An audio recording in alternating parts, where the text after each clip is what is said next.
test this weekend. So I am excited just to be over with it. Awesome. Of course. Of course. How are you feeling as we go into it? I feel good. I'm just struggling with knowing when to like kind of just stop and like, cause I am still like studying a little bit, doing like practice sections. Like I don't think I'm going to do another practice test until then. I think I'm just going to stick with just the practicing for now. And I just took my last practice test yesterday. So Nice. I think that should be good. Nice. And when specifically is your exam? What day, what time? On Sunday Okay. What time? at 9:20 a.m. 9:20. Okay. Nice. Okay. Great. So, I mean, you have a pretty clear boundary you can follow if you'd like, which is to not do anything over the weekend. So Friday evening, maybe Friday, 5 p.m., you stop and that's it. How does that feel? I think that feels good to me. Like, and I think that I was hoping that would be what I could actually end up doing, because I did take November, and November I didn't do that. I did stop practice testing like the same on Wednesday as well, but I was still like doing things up until Saturday. Like I think I stopped around like 5 p.m. on Saturday. So I don't think I want to do that again, because then the next day I think I was just burnt out at that point. So I think this time around, I hope to take Saturday off. Yeah.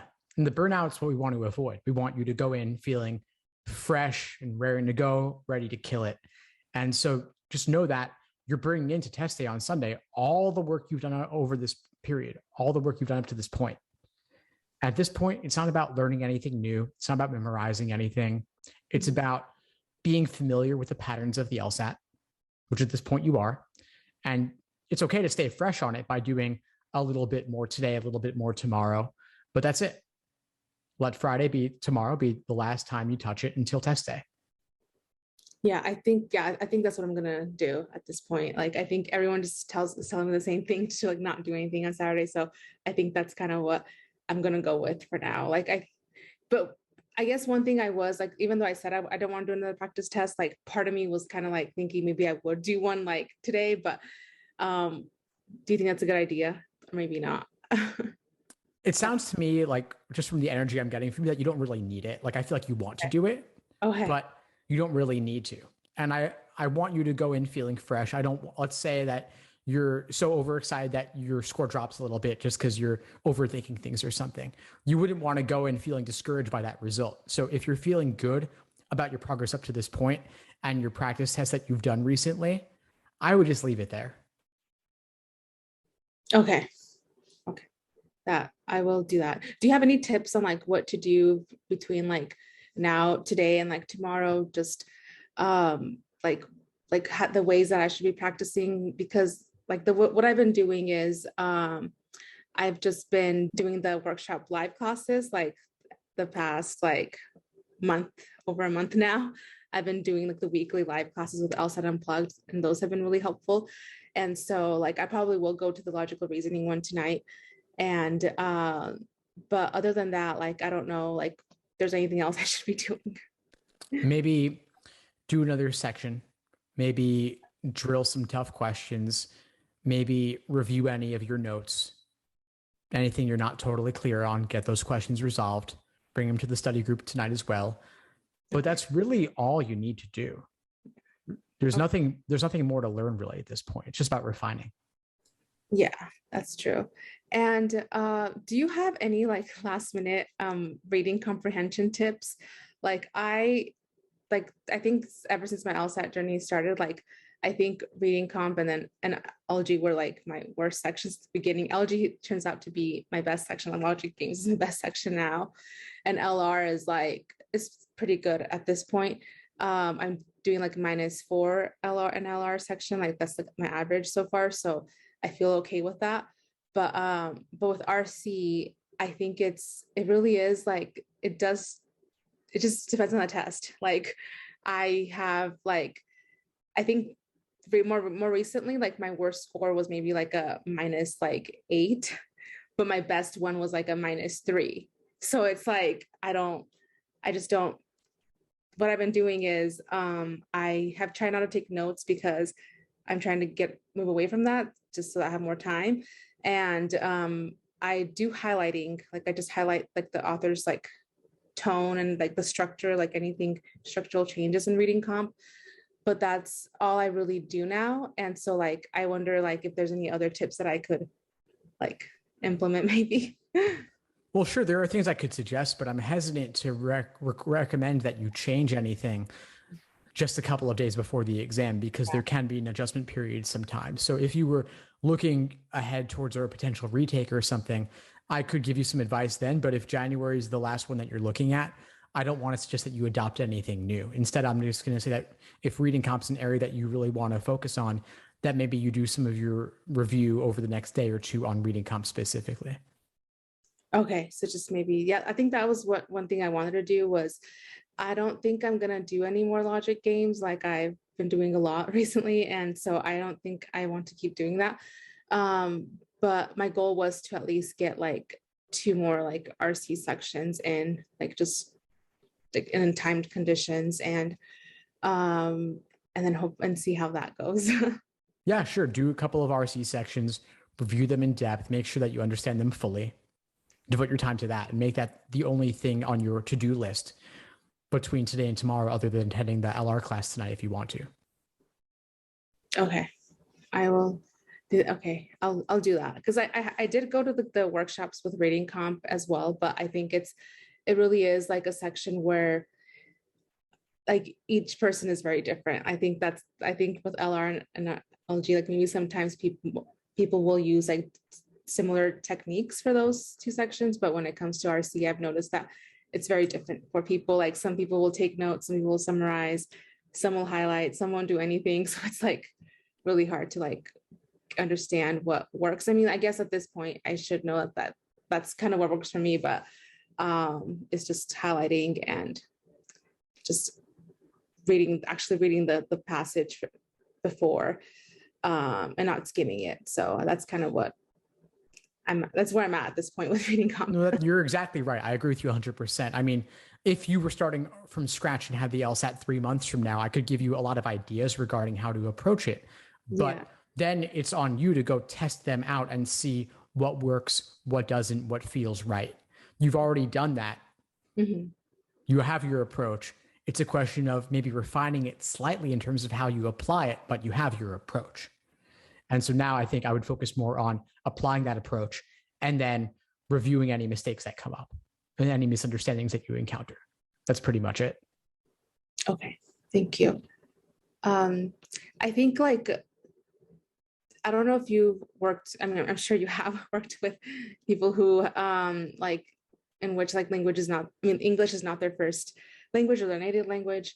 Like, I think one of the suggestions that I had that someone told me recently was to just maybe I could go through some of, because I think one thing I struggle with is not even like maybe I do understand the passage, right? I know what's going on and I could answer the questions, but sometimes when I get to like the last question where it says like it's asking about like the author's tone or and it has like some like weird words, you know, like sometimes I've never seen these words before. So I guess like where I struggle with is if I knew the definition of that word, I would be able to answer the question, right? Like, but it's just because I haven't interacted with it in that way that I sometimes get those questions wrong. And so one thing that someone suggested that I do is maybe just go through some of those passages and just jot down words that I don't know the definition of, and then just Google the definitions, and maybe that would be helpful in the future. And I have been doing that a little bit, but I haven't had any recent sections where it has come up yet again. So, but I know it has happened to me in the past where I didn't know the definition of a word. And that is what made me miss the question, because I was hesitant to choose an answer in which I didn't know what it meant. And then I went and chose an answer that I didn't think would apply, but I didn't, like just like that. It's just hard to like choose it.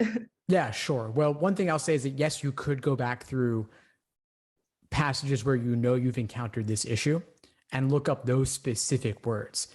But with only a few days before the exam, only a few study days left, I don't want to send you on a goose chase going through all the previous exams looking for those questions specifically. That may not be the best use of your time a few days before. But if there are examples that come to mind, definitely look at those, look up the definitions. LSAT can be really sneaky in using unfamiliar definitions of certain words, or just using words that are not commonly that used, that even native speakers also have trouble with too. One recommendation I have for you, though, is something that you said that jumped out at me that I often say as well, which is that you've got to be comfortable picking a choice that you don't understand. It's really hard to do that, but the fact that you don't understand it has no bearing on whether it's correct or not. That's more internal to you than what LSAC is doing, right? That's more internal to you than the logic of the question, right? So if you can eliminate the other four, the remaining choice, no matter what it says, has got to be correct if you can confidently eliminate the other four. So I would work on getting over that discomfort. And this can come up in logical reasoning as well, right? Anytime that you have the perceived ambiguities of language, it can be an issue. But you can get that point, you can secure that point just by getting over that discomfort, that hesitancy.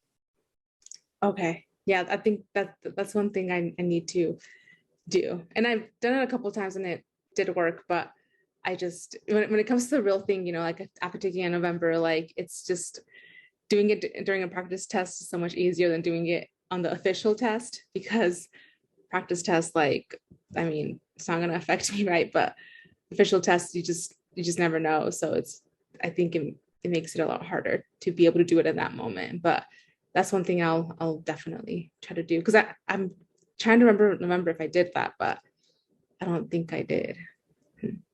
Yeah. Yeah, it's hard. It's hard to get over that, but that can definitely get you a few points, especially on tougher questions. So eliminate those that you know are wrong. Whatever remains, look at those closely, but don't let your misunderstanding of a choice or lack of understanding of a choice's wording dissuade you from choosing it. Okay. I will practice it. See if you can put yourself in that situation in one of these upcoming passages that you work on. Okay. I'll definitely do that. And is this call only supposed to be about LSAT, or could it be about like admissions too? We could talk admissions a little bit, sure. Okay.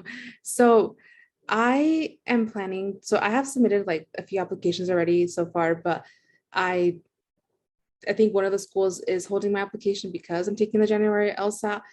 And so like, I guess my question is it too late to apply now, like in January? Like that's one thing that I've been thinking about, is like, I have submitted 3 applications so far, but obviously I should be submitting more than that to be able to have a better chance at scholarships and just to get into law school for the following fall. But I'm just worried that by the time my LSAT score comes out, that it might be too late at that point for this cycle. And I mean, I really do want to start in the fall, but I don't know, like that's one thing that I've been thinking about. Sure. No, good news, it is not too late. The January LSAT is definitely not too late. I've never heard of a school not taking January LSAT results. Most schools even take February LSAT results as well. So you're totally fine. And I would apply to more than 3 schools for sure. Okay. Yeah, I definitely will be doing that.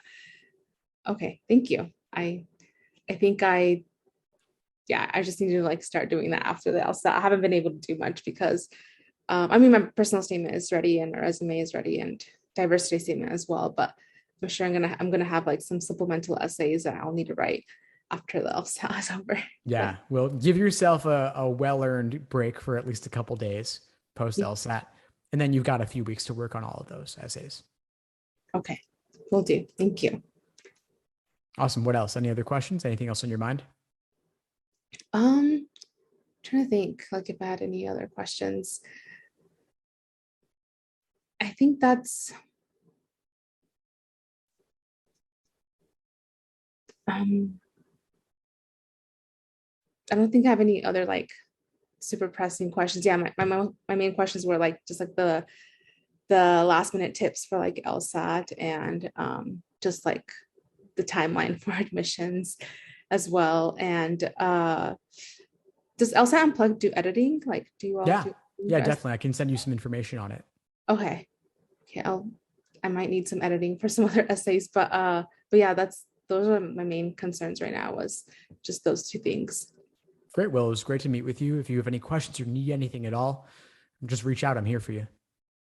Will do. Thank you so much for all your help and to all your tutors that have been really amazing with Awesome. I'm today's glad to session. hear it. Thank you. Great. All right. Have a good one. All the Thank best. you. Let me know how it Bye. goes.